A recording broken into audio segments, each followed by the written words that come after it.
پرسی سەردانی سەرۆکی ڕەوتی حکمە بۆ لای سەرۆک بارزانی و هەروەها سەرۆک وەزیران مەسرور بارزانی گفتوگۆکەین لەگەڵ بەڕێز عومەر سامەڕایی ئەندامی دەستەی گشتی ڕەوتی حکمەی نیشتیمانی کە لە سامەڕاوە لەگەڵماندا. بەڵێز عومەر سامەڕایم کاتتان باش. هەنگەڵێک بخێراتنە کوردستان 24 دناوبەرە هەرێما کوردستانê û tevgera hikme peywendiyên dostane û dîrokî hene heta roja Evrûkê. Bi taybetî tevgera hikme çawa dikare rol bigêrîtin ji bo pabendkirina Iraqê bi rêkeftin û destûrê digel herêma Kurdistanê.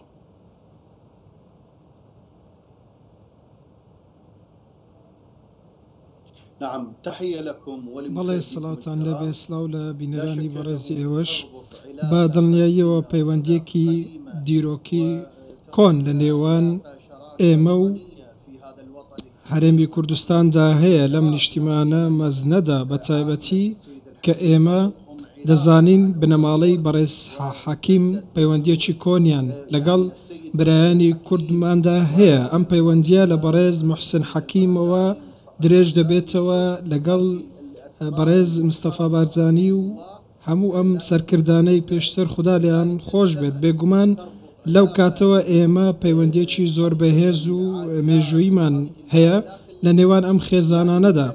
ئەم خێزانانە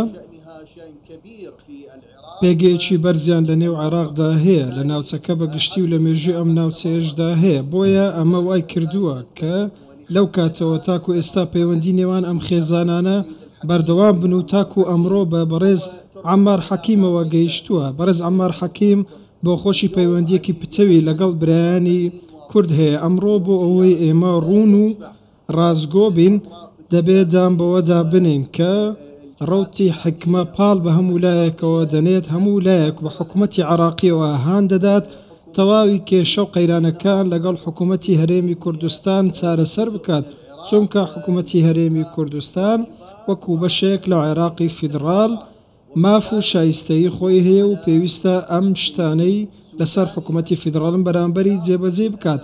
پێویستە لەسەر حکوومەتی بەڕێز محەممەد شیع سوودانی تەواوی قەیرانەکان و ئاسانکاریەکان لەگەڵ حکوومەتی هەرێمی کوردستان بکات و بە شێوەیە کە ڕنگدانەوەی چاچی لەسەر شقامی هەرێمی کوردستانەوە هەبێت. ئێمە نامانەوێت بچینە نێو بابەتی دیکە و حوا لە حکوومەتی عێراقی بکەین قەیرانەکان ئاڵۆستر و قوڵتر بکەینەوە، بەڵکو دەبێت بە ئاراستەی چارەسەری کێشەکان بچین و برایانی کوردمان مافەکانی خۆمان بەدەستبێنێت لە بودجە لە نەوت لە تەواوی شایستەدارەکان دیکە. بەڵێ بەڕێز سامەڕایی ئامانجی ئەم سەردانە لەم کاتەتە بۆ لای سەرۆک بارزانی و سەرۆک وەزیران چی بوو؟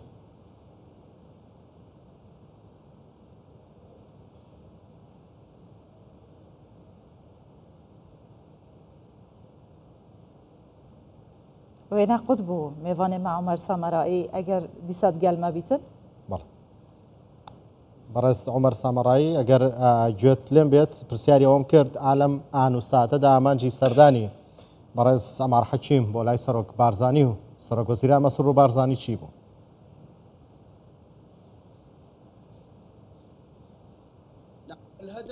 بەڵێ ئامانج لەم سەردانەی بەڕێز عەمار حەکیم بۆ لای سەرۆک بارزانی و سەرۆکی حکوومەتی هەرێمی کوردستان درێژەدانە بە پەیوەندیەکانی نێوان حکوومەتی هەرێمی کوردستان و حکوومەتی بەغدا واتە هەرێمی کوردستان و حکوومەتی فیدراڵی بۆ ئەوەی بگەین بە چارەسەرێک بۆ ئەم قەیرانەی کە ئێستا لە بەردەمماندایە و بارودۆخی خەڵکی کوردستانی سەخت کردووە.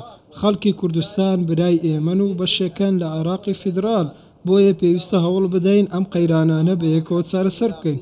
سەردانەکەی ئەمڕۆی بەڕێز عەمار حەکیم بۆ هەرێمی کوردستان بۆ ئەوە بووە ئەم کێشانە چارەسەر بکات. ئەو دەیەوێت لایەنێک بێت لە چارەسەری کێشەکان بە شێوەیەک کە دەکرێت ئەو کەڵەکەبووانە یاخود ئەو کێشەکەڵەکەبوانەی لە نێوان هەردوو حکوومەتی فیدراڵ و حکوومەتی هەرێمدایە سەهۆڵ بەندانەکە بچاوێنینەوە و بتوانین کێشەکان چارەسەر بکەین.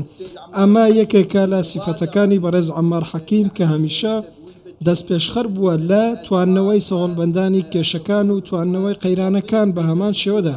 ئەو دەیەوێت نێوانگیر بێت لە نێوان حکوومەتی هەرێمی کوردستان و حکوومەتی فیدراڵی بۆ ئەوەی دیدگای هەردوولا لە یەکتری نزیک بکاتەوە.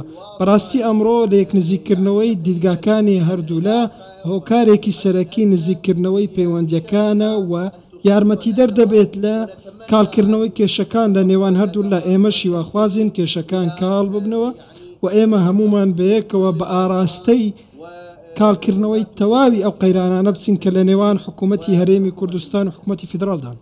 باشە هێژای عمر هەرچی حکوومەتێک لە عێراقی چێ بوو یا کێشەیەک لە دیف کێشەی بۆ هەرێمە کوردستانەیە چێکری نەپابەندی ڕێککەفتنە نەیاسا و نەدەستورێ بوونە ئایا ئیرادەیەکە جدی هەیە بوو چارەسەرکردنەوەن کێشەیان دناوبەرە هەولێر و بەغدای بەتایبەتی لەسەر بنەمای وێ کارنامەیە محەممەد شیا سوودانی سوند لەسەر خاری.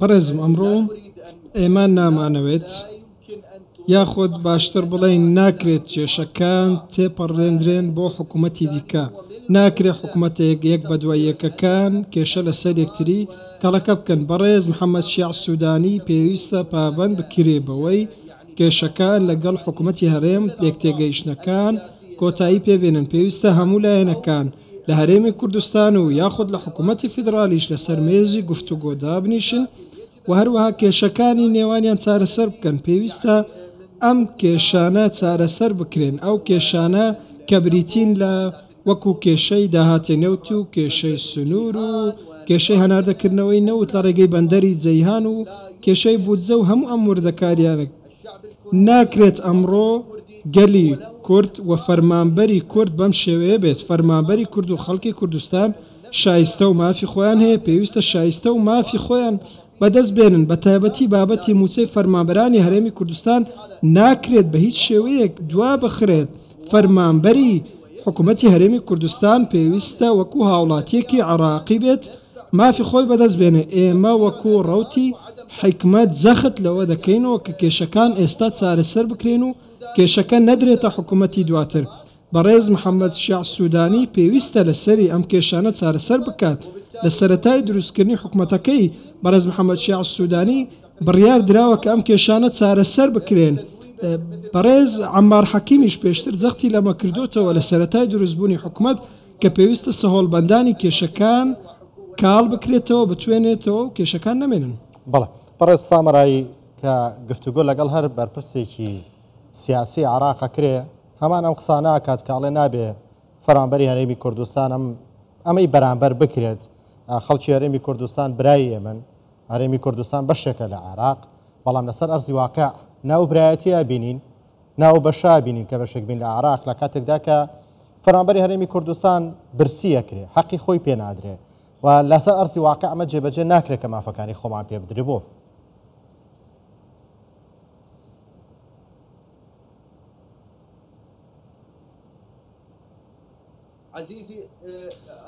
بەڕێزم من وەکو ڕەوتی حکمە قسە دەکەم بە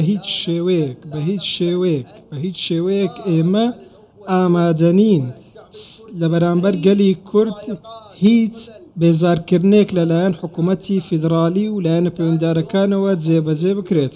بۆیە ئەمڕۆ فەرمانبەرانی هەرێمی کوردستان بەڵێ شایستەیی تەواوی خۆیان هەیە پێویستە ئەو شایستانەی خۆیان وەربگرن. من لێرەدا باسی خۆم و باسی ڕەوتی حکمە دەکەم. ڕەوتی حکمە هەرگیز قبول ناکە و ئامادە نییە بچێتە ژێرباری ئەوەی کە پاڵەپەستۆ و فشار بخرێتە سەر حکوومەتی هەرێمی کوردستان. ئەگەر قەرارە کێشە لە نێوان حکوومەتی هەرێمی کوردستان و حکوومەتی فیدرالی هەیە پێویستە ئەو کێشانە چارەسەر بکرێن و هەموو لایەک ئامادە بن. پێویستە ئەگەر کێشەش هەیە دوور بێت کێشەکان لە خەڵکی کوردستان و موچەی کوردستان ناکرێ موچە تێکەڵ بەم بابەتانە بکرێت. ناکرێت نانی خەڵکی کوردستان لەلایەن حکوومەتەوە ببردرێت. ئەمە قەیرانە پێویستە چارەسەر بکرێت. ئەمڕۆ بەڕێز عەمار حەکیم بە هەمان شێوە ئەم شتە قبول ناکات و هاتۆتە هەرێمی کوردستان و پێش ئەوەش سەردانی لایەنەکانی حکوومەتی فیدرالی کردووە و بەڕێز محەممەد شیع سوودانی خۆی لە ماڵی بەڕێز عەمار حەکیم بوو جەخت لەوە کراوەتەوە کە پێویستە کێشەکان چارەسەر بکرێن لە نێوان هەردوولادا. نەک تەنیا هەردووروشم بێت و بڵێن کورد برای ئێمن و ئەم وردەکاریانە بەڵێ برای ئێمن پێویستە بە واقعی برای ئێمە بن. پێویستە بە پێی بەرپرسیارەتی لەگەڵ یەکتری مامەڵە بکەین و هەروەها حکوومەتی فیدراالی ئەرکەکانی خۆی بەرامبەر خەڵکی کوردستان و حکوومەتی هەرێم جێبەجێ بکات و پرۆگرامی حکومی و ڕێکەوتنی سیاسی لە هەرێمی کوردستان جێبەجێ بکات. بەڵێ بەڕێز عومەر سامەڕایی ئەندامی دەستەی گشتی ڕۆتی حکومەتی نیشتیمانی لە سامەڕاوە لەگەڵماندا بووی. زۆر سپاس بۆ